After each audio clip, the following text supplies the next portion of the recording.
Welcome to चूलो आसमान। मेरे साथ मौजूद हैं डॉक्टर आबिदा खलील सत्तार और डॉक्टर नुज़रत फारूकी, एक यूरोलॉजिस्ट हैं और एक जो है वो ब्रेस्ट कैंसर स्पेशलिस्ट हैं। इसके साथ साथ हमारे साथ एक कॉल भी है, मुरसलीन साहब बोल रहे हैं। अस्सलाम वालेकुम।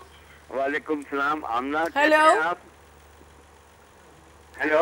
अस्सलाम वालेकुम अंकल। वालेकुम सलाम आमना, कैसे हैं बेटा आप? जी बिल्कुल ठीक ठाक अंकल। अच्छा, मुझे पहले तो एक कंप्लेंट करनी है आपकी कंट्रोल रूम की। जी। वो ये कि अभी 2-3 हफ्ते पहले जो प्रोग्राम आए थे गायनी के, गायनोलॉजिस्ट आई थी, मैंने गायनी के पहलू से कुछ बात करना चाहिए थे, इन्होंने कॉल नहीं दी। इन्होंने कहा कि ये जो है ना सिर्फ ख्वातीन का प्रोग्राम है। भाई मसले तो ख्वातीन के हों या मर्दों के हों, लेकिन कोई भी सवाल तो कर सकता है। ये बहुत गलत बात है। अच्छा, अभी जब आपकी कॉल आई मुझे भी ऐसे लगा कि अंकल ने क्या बात पूछनी होगी, तो खवातीन का शो लाइक के खवातीन के सवालात होंगे, लेकिन आपने बिल्कुल करेक्ट किया, अच्छा किया, हमें बताया कि मर्द भी पूछ सकते हैं, ऐसी कोई बुरी बात नहीं है। अच्छा, मैं ये मालूम करना चाह रहा था ब्रेस्ट कैंसर के पहलू से जी कि जिस खातून का अगर कोई ब्रेस्ट निकाल दिया जाए, हाँ। तो वो अपने बच्चे को फीड करा सकती है या नहीं करा सकती अपनी बेबी को? अंकल कैसे, मतलब ये अब आपको डॉक्टर ही बताएंगे, लेकिन अगर एक रिमूव हो जाएगा जी हाँ तो फिर तो अच्छा, आपका मतलब है कि अच्छा ठीक है, मैं समझ गई। चले और कुछ पूछेंगे अंकल? अच्छा, हमने दूसरा ये मालूम करना है कि ये बीमारी जो है ना किस एज की मतलब खवातीन को ज्यादा होती है और इसके वास्ते क्या एहतियाती तदाबीर होनी चाहिए? ठीक है अंकल। की औरतों को ज्यादा होती है ये? ठीक है अंकल, अभी मैं पूछ के आपको। थैंक यू बेटा, थैंक यू, बहुत शुक्रिया जी। अंकल काफ़ी कंसर्न है और ये बड़ा अच्छा सवाल उन्होंने किया है। अब आप प्लीज़ बता दें। पहला सवाल जो उन्होंने किया है कि अगर एक तरफ की ब्रेस्ट रिमूव हो गई हो जी, तो क्या ब्रेस्ट फीड कर सकते हैं? तो जाहिर है जिस तरफ की ब्रेस्ट रिमूव हो चुकी है वहाँ से तो नहीं कर सकते, लेकिन दूसरी साइड से फीड करना पॉसिबल है। ठीक है। अच्छा, उसमें कोई प्रॉब्लम नहीं होगी? मुझे उनका जो सवाल लग गया वो यही होगा कि अगर आपको एक जगह कैंसर डिटेक्ट हुआ और वो रिमूव हो गया, तो कहीं ये ना हो कि उसी की वजह से दूसरे से आप अगर फीड करा दें तो कोई प्रॉब्लम नहीं हो सकती? उससे प्रॉब्लम ऐसा नहीं है कि वो कैंसर बच्चे को लग जाएगा या कोई और ऐसा इशू हो। अगर ब्रेस्ट पूरी ना भी रिमूव की हो और part of the breast remove किया हो तो भी उस ब्रेस्ट से फीड करना पॉसिबल होता है। अच्छा। बहुत से ब्रेस्ट के ऑगमेंटेटिव प्रोसीजर्स होते हैं जिसमें ब्रेस्ट को बड़ा किया जाता है या छोटा किया जाता है। व्हाट इफ़ कि अगर प्रेगनेंसी के दौरान ही आपको डिटेक्ट हुआ है कि आपको कैंसर है, ब्रेस्ट कैंसर है, जो कि हम काफ़ी इस पे बात कर चुके हैं, क्योंकि जब आप शुरू में प्रेग्नेंट होते हैं तो आपको एक हल्की सी एक पेन हो रही होती है, तो वो मैं क्योंकि एक केस देख चुकी हूँ इसलिए मैं हमेशा वो केस डिस्कस करती हूँ कि वो एक लड़की वहाँ मेरे साथ बैठी होती थी तो उसको पेन हल्की सी होती थी, तो वो इसी उसमें रही कि शायद मुझे ये प्रेगनेंसी के हार्मोनल चेंजेस हैं उससे हो रही है, लेकिन डिटेक्ट बाद में कहीं जाके हुआ जब पेन बहुत बढ़ गई तो बाद में पता चला कि वो कैंसर था। तो क्या आपकी डिलीवरी के फ़ौरन बाद आप उस ब्रेस्ट से फीड करा सकते हैं? ये डिपेंड करता है कि किस स्टेज में कैंसर का डिटेक्शन हुआ है, कितना बड़ा है, उसके लिए क्या सर्जिकल प्रोसीजर करना पड़ा है। ठीक है। एक पार्ट होता है एनाटमी का कि क्या स्ट्रक्चरली उसमें पॉसिबल है, क्या डक्ट्स जो हैं उनमें से मिल्क फ्लो हो सकता है, क्योंकि ब्रेस्ट के अंदर ट्यूब्स होती हैं जिनके ज़रिए मिल्क बाहर आता है। तो एक तो पार्ट वो हो गया कि स्ट्रक्चरली क्या वो सिस्टम इंटैक्ट है। दूसरा फिर ये होता है कि ब्रेस्ट कैंसर को ट्रीट करने के लिए कभी कुछ दवाएं भी साथ देनी पड़ती हैं, तो बहुत सी दफ़ा ऐसा होता है कि उन दवाओं की वजह से ब्रेस्ट फीडिंग में शायद कोई रुकावट हो, उन दवाओं की वजह से अलाउड ना हो।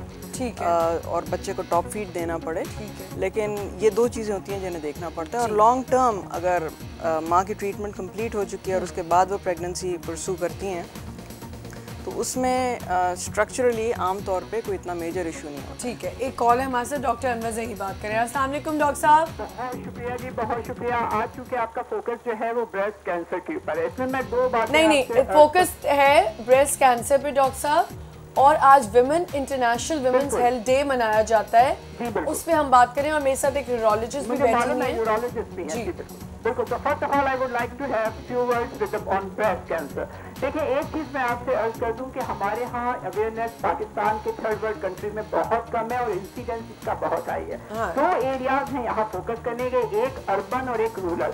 अर्बन एरिया में तो फीमेल्स को फिर भी अवेयरनेस है कि ब्रेस्ट कैंसर क्या होता है, या ब्रेस्ट पे कोई ग्रोथ हो या कोई लंप हो तो उसकी क्या सिग्निफिकेंस है और कितनी जल्दी जाके हमें कंसल्टेंट को जो है वो करना होगा कंसल्ट। लेकिन मोस्टली नहीं है डॉक्टर साहब यहाँ पे। मेरा ख्याल है, क्योंकि देखिए लिटरेसी रेट फिर भी बेहतर है हमारे यहाँ अर्बन एरियाज में। अच्छा, आप ठीक है जी। एक दूसरे नंबर पर चीज मैं आपसे अर्ज कर दूं कि हर लंप या हर ग्रोथ जो है वो कैंसर नहीं होती, क्योंकि जो यंग लड़कियों में होते हैं वो फाइब्रोइड एडिनोमास होते हैं और वो मल्टीपल होते हैं। लेकिन चीज ये है कि अगर कोई भी ग्रोथ अगर आपको महसूस होती है तो आप फौरन कंसल्टेंट को करें। यहाँ जरूरत इस बात की है कि जो रूरल एरियाज हैं वहाँ बड़ी पुअर हाइजीन होती है, तो वहाँ पे पुअर हाइजीन भी जो है वो इसको प्रमोट करती है। तो वहाँ पे अगर इसकी अवेयरनेस पैदा की जाए फीमेल्स में तो इंसिडेंस जो है वो बहुत कम हो सकता है, या कम या बेहतर हो सकता है। एक चीज। दूसरे नंबर पर चीज ये कि अब तो हमारे पास इतने प्रोसीजर्स हैं, कीमोथेरेपी है, रेडियोथेरेपी है, सर्जिकल, तो तीनों को कॉम्बिनेट करके इसकी प्रोग्नोसिस बहुत अच्छी होती है अर्ली स्टेज के अंदर, और लाइफ एक्सपेक्टेंसी भी बहुत बढ़ जाती है। और प्रेजेंटेशन जो है वो लम्प की कोई जरूरी नहीं है कि ब्रेस्ट में ही हो। Sometimes the female is complaining a lump in their axilla के साथ वो आती हैं कि एक्जिला में हमारे एक प्रॉब्लम आ रही है और ये क्या है। तो प्रेजेंटेशन इसकी बहुत डिफरेंट तरीके से होती है। Now I would like to have few words on the UTI. UTI के लिए मैं सिर्फ यही कहूंगा कि देखिए, हर वीमेन को जो है वो अपना एक डीआर जरूर करा लेना चाहिए पीरियोडिकली चेकअप के तौर पर 3 मंथ्स के बाद। अगर वो करवा लें तो डीआर के बाद उनको एक अवेयरनेस क्रिएट होगी कि उनको कोई प्रॉब्लम तो नहीं है। नहीं है तो फिर कोई बात नहीं, और अगर है they have to go for the culture and the other test and just to go for the treatment. तो ये तमाम चीजें करें तो एक हेल्दी लाइफ का। Thank you so much doctor साहब, बहुत शुक्रिया। हमें ऐसा लग रहा है इंसाइक्लोपीडिया पूरा डॉक्टर साहब ने हमें सुनाया है और काफ़ी डॉक्टर साहब ने हमें नॉलेज दी। जी, आप क्या कहेंगी डॉक्टर साहब जी? डॉक्टर साहब ने बहुत सारे डिफरेंट टॉपिक्स को टच किया है ब्रेस्ट कैंसर पे। प्रेजेंटेशन की बात की है, वो सही कह रहे हैं कि हर गुठली जो है वो कैंसर नहीं होती है, लेकिन हर गुठली को चेक करवाना बहुत ज़रूरी है। सही है। और मैं सबसे ज़्यादा एम्फोसाइज इस चीज़ पे करूँगी कि मेरे ख्याल में अवेयरनेस अभी भी बहुत कम है। हाँ, मैं भी यही कहना चाहूँगी। और औरतें आगे बढ़ के आती नहीं है अपना चेकअप कराने के लिए। जब बहुत लंबा अरसा गुजर जाता है और वो गुठली जाती नहीं है तब आती हैं। ठीक है। उसके अलावा गुठली के अलावा भी बहुत सी अलामात हो सकती हैं ब्रेस्ट कैंसर की, जिसमें निपल से डिस्चार्ज हो सकता है, ख़ास तौर पे ब्लडी निपल डिस्चार्ज हो, या निपल रिट्रैक्शन हो जाए, निपल इन्वर्टेड हो जाए, यानी कि निपल जो है वो बाहर निकलने के बजाय अंदर की तरफ खिंच जाए। वो भी आपको वो भी प्रॉब्लम दे सकता है। वो भी इंडिकेशन हो सकती है कि इसमें कोई ग्रोथ है जो कि पुल कर रही है निपल को। उसके अलावा स्किन चेंजेस हो सकते हैं। अच्छा, changes around your breast, around the breast. अगर आपके चेंजेस आ रहे हैं स्किन में, जी, किस किस्म के चेंजेस हो सकते हैं? रेडनेस हो सकती है, ठीक है, सूजन हो सकती है। वंस अगेन ज़रूरी नहीं है कि वो कैंसर की अलामत हों, ये भी हो सकता है कि उसमें इन्फेक्शन हो, लेकिन जब तक चेक नहीं कराएंगे तो मालूम नहीं होगा। ठीक है कि क्या है। अच्छा, इस वजह से उन्होंने कहा कि यूरोलॉजी में उन्होंने ये बात की कि यूटीआई में आपको डीआर जरूर कराना चाहिए। इसमें आप क्या कहेंगे? क्योंकि आपने कहा कि हर 3 महीने पे एक यूरिन डीआर करा लें, उसकी ज़रूरत नहीं है। अच्छा। अगर अलामात हैं इन्फेक्शन की, जैसे जलन है, बार बार आना है, बदबू हो यूरिन में, इनको हल्की सी भी जलन वगैरह हो, बिल्कुल, है, तो फिर आप जाके करा लें। लेकिन अगर किसी को कोई सिम्टम्स नहीं है, कोई अलामात नहीं है, तो फिर रेगुलर यूरिन डीआर की कोई वैल्यू नहीं है। कोई वैल्यू नहीं, आप ना कराएं। आपको सिम्टम्स नहीं तो आप क्यों कराएंगे? अच्छा, उसको कराने की वाकई ज़रूरत ही नहीं पड़ेगी, पर आई थिंक वो इसलिए कहते हैं कि चेक बैलेंस। एसिम्प्टोमेटिक तो बड़ा मुश्किल है, बड़ों में हो सकता है, बूढ़ों में हो सकता है, डायबिटिक्स में हो सकता है, बच्चों में ज़ाहिर बच्चे नहीं बता सकते, लेकिन एक यंग हेल्दी खातून को रेगुलर 3 मंथ्स पे यूरिन डीआर की ज़रूरत नहीं है बिल्कुल भी। अच्छा, अब एक और इन्फेक्शन थी जो थी यूरिनरी ये मुझे बोलना यूरिनरी इनकॉन्टिनेंस। बेसिकली इसको अगर मैं ट्रांसलेट करूँ हम आम ज़बान में, कि पेशाब पे कंट्रोल ना रहना, ठीक है, या निकल जाना, ठीक है। सो उसकी ब्लैडर का वीक होना, बिल्कुल, उसमें बहुत सारी वजूहात हो सकती हैं। फॉर एग्जांपल, खांसने छींकने से यूरिन निकल जाए, हाँ, तो उसको हम स्ट्रेस इनकॉन्टिनेंस कहते हैं। अगर आपको महसूस हुआ और आपको भाग के जाना पड़े तो इसको हम अर्जेंसी और अर्ज इनकॉन्टिनेंस कहते हैं। इनकी मुख्तलिफ वजूहात हैं और फिर इनके मुख्तलिफ इलाज हैं। ठीक है। अच्छा, लेकिन अभी जो आपने ये छींक वाली बात की, क्या प्रेगनेंसी में ब्लैडर आपका वीक रहता है? क्योंकि प्रेगनेंसी में ये बहुत शिकायत होती है कि आपको छींक आए, आपका एकदम से जो है कंट्रोल नहीं रहता। ये क्यों होता है प्रेगनेंसी? बेसिकली प्रेगनेंसी में इसलिए होता है कि बेबी और यूट्रस का प्रेशर पड़ता है ब्लैडर पे, तो थोड़ा सा भी वॉल्यूम होगा तो पेट का प्रेशर बढ़ जाएगा खांसने छींकने से, तो वो ब्लैडर पे भी ट्रांसमिट होगा और इस तरह से यूरिन लीक हो जाता है। प्रेगनेंसी के दौरान जो ख़वातीन को आम तौर से कॉमन कंप्लेन होती है कि खांसने छींकते वक्त निकल जाए या झुक के कुछ उठाएं तो निकल जाए, सो ये कॉमन होता है और ये डिलीवरी के बाद सेटल डाउन हो जाता है। ठीक है। और इसमें हम कुछ एक्सरसाइजेस बताते हैं जिनको कीगल एक्सरसाइजेस कहते हैं। ठीक है। वो करने से काफ़ी बेहतर हो जाता है। अच्छा, अगर प्रेगनेंसी में, क्योंकि ये बहुत सारे सवाल मेरे दिमाग में आ रहे हैं, अगर प्रेगनेंसी में आपको यूटीआई आती है तो क्या आप क्रैनमैक्स या ये वाले जो दवाइयाँ हैं ये आप पी सकते हैं आराम से? क्रैनमैक्स एंटीबायोटिक नहीं ले सकते? एंटीबायोटिक्स भी ले सकते हैं। अच्छा। कुछ एंटीबायोटिक्स सेफ हैं प्रेगनेंसी में, फॉर एग्जांपल ऑगमेंटिन है, सेफ्स्पैन है। वो आप हमारे भी प्रॉब्लम हो जाती है जब कोई ऐसी ऑर्गेनिज्म आ जाए जिसमें सेंसिटिविटी ना हो, तो फिर सोचना पड़ता है, या कोई ऐसी दवा सिर्फ सेंसिटिव हो जो कि प्रेगनेंसी में सेफ ना हो, तो ये थोड़ा सा हैंडीकैप्ड होता है प्रेगनेंसी में ट्रीट करना, लेकिन ट्रीट कर सकते हैं और एंटीबायोटिक्स भी दे सकते हैं। So how can we prevent? वही हमने बात दोबारा कर ली है कि कितना पानी पीना चाहिए एक औरत को या एक मर्द को, पूरे दिन में कितना पानी पिए जो ये प्रॉब्लम ना आए। लेकिन उससे पहले मैं कॉल ले लेती हूँ। दुबई से कॉल है। अस्सलाम वालेकुम। वालेकुम अस्सलाम। जी अस्सलाम वालेकुम, क्या हाल है?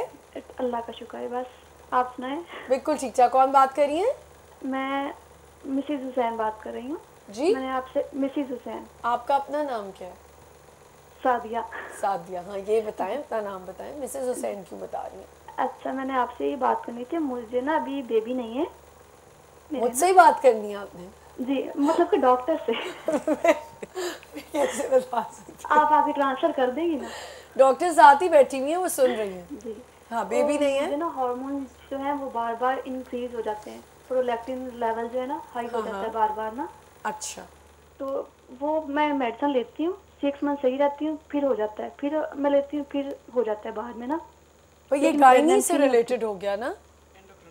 ये गायनी से हो गया भाई, बता देंगी? आप बता सकते हैं ना गायनी का? तो पूरा बात सुन। हाँ हाँ, फिर ये इसलिए कि मैं डॉक्टर साहब कह रही थी डिस्चार्ज भी होता है थोड़ा थोड़ा। जी जी, इसमें होता है प्रोलैक्टिन लेवल जब हाई होता है तो इसमें होता है। ओके जी, इसलिए मैं पूछ रही हूँ कोई मसला तो नहीं है?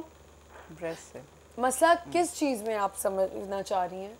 मैं इसलिए कह रही हूँ कि प्रोलैक्टिन लेवल जो बार बार हाई हो जाता है, वो ब्रेस्ट कैंसर के लिए बात करिए या वैसे कह रही हैं? दोनों। अच्छा ठीक है, चले आप ऑनर सुन लें। ठीक है, थैंक यू, बहुत शुक्रिया जी। प्रोलैक्टिन हाई होने की वजह से मिल्की डिस्चार्ज होता है, जो दूध नुमा। अच्छा, और वो आमतौर पे कैंसर की अलामत नहीं होता। उसका ताल्लुक पिट्यूटरी ग्लैंड से होता है, जो कि आपके ब्रेन का एक हिस्सा होता है। उसका